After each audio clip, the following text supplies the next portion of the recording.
When we think of information systems, we tend to picture servers, routers, and code. But raw technology is inherently chaotic. To make it functional for a business, you have to force order onto that digital chaos. That structure comes directly from governance.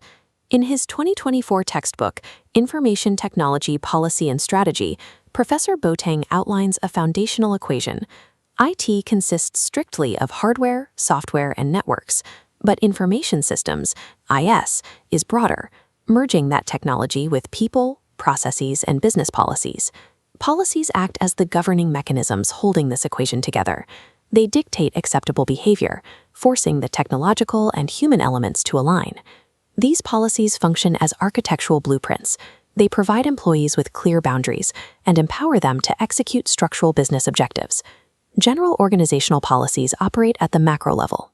While they are drafted as broad business mandates, they consistently dictate how IT management must operate. We can observe this dynamic by looking at the policy structure of a financial institution like Highland Bank. This document outlines their consumer privacy mandates. Notice the section detailing their do not call policy. On the surface, this is simply a marketing regulation. However, enforcing it requires IT to develop, maintain, and secure a centralized exclusion database for marketing communications. A chief technology officer has to account for these indirect effects. The architecture they build is directly shaped by rules drafted outside their department. An IT department cannot operate in a technical vacuum. In many cases, it must construct infrastructure solely to fulfill macro-level corporate promises. While macro policies dictate broad objectives, an organization still requires highly specific technical defense frameworks to secure the resulting data. The SANS Security Policy Project addresses this need. It is a consensus-driven resource that provides standardized templates, allowing enterprises to rapidly deploy security protocols. This schematic represents the SANS framework, which categorizes digital security into 4 core architectural pillars. The first pillar covers general enterprise-wide rules, establishing standard operating procedures like acceptable use policies and data breach response plans. The second is network security, focusing on securing data in transit, establishing rigid wireless standards, and regulating remote access. Pillar 3 addresses server security. Here, the focus shifts to protecting back-end infrastructure, defining database credentials, and outlining proper equipment disposal. The final pillar is application security, which deals exclusively with protecting front-end user interfaces, particularly web applications. What the SANS framework demonstrates is that corporate security is inherently compartmentalized. No single policy protects a firm. Defense relies entirely on these overlapping architectural pillars working together. But you can build the most secure server infrastructure possible, and it still leaves the most vulnerable variable unaddressed: the human end user. To see how organizations manage user behavior, we can examine Western Michigan University's Rule 08EM.01, which governs official academic email communication. The rule strictly prohibits conducting official business through external accounts like Gmail or Yahoo. Forcing all communication through the university system ensures that every interaction remains auditable and secure. Standard password policies perform a similar function. They mandate complexity criteria to prevent unauthorized individuals from easily bypassing the network defenses outlined in the SANS framework. To enforce these rules, organizations utilize an Employee Information and Technology Security Agreement. This agreement acts as the formal, legally binding acknowledgement. It directly connects the human employee to the technical requirements of the network. The most robust server infrastructure in the world is functionally useless if human behavior isn't explicitly bound by these enforceable user agreements. The perimeter of a network faces constant pressure.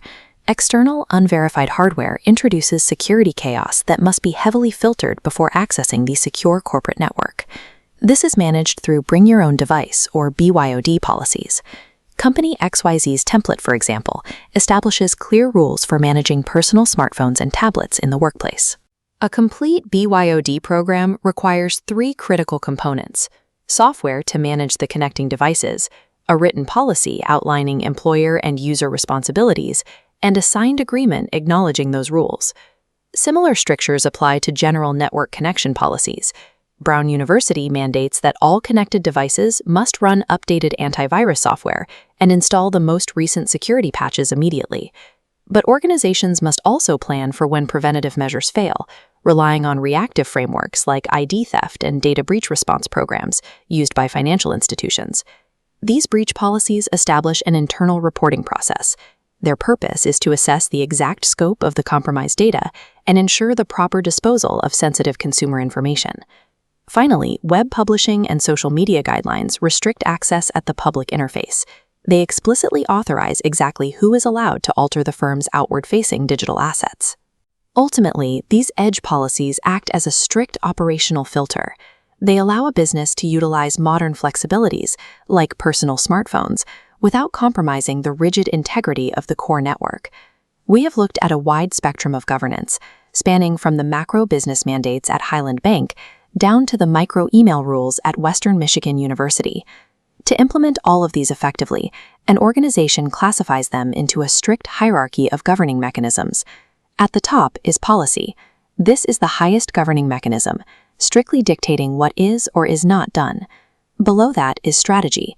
This defines the specific methodology the organization will utilize to achieve the objectives set by the policy. Next are standards. These are highly specific, mandatory tactical rules, such as Brown University's strict antivirus patch requirements. At the base are guidelines, which function as non-mandatory advisory best practice statements. This hierarchy directly maps onto the organizational management structure. Standard rules and their tactical implementation are primarily developed and executed at the middle management level. However, the actual overarching policies only come into effect after top or senior management provides explicit authorization. Ultimately, IT policies serve as the supreme boundaries of acceptable behavior. They are engineered by executive leadership to establish order, protect data, and advance the business objectives of the modern enterprise.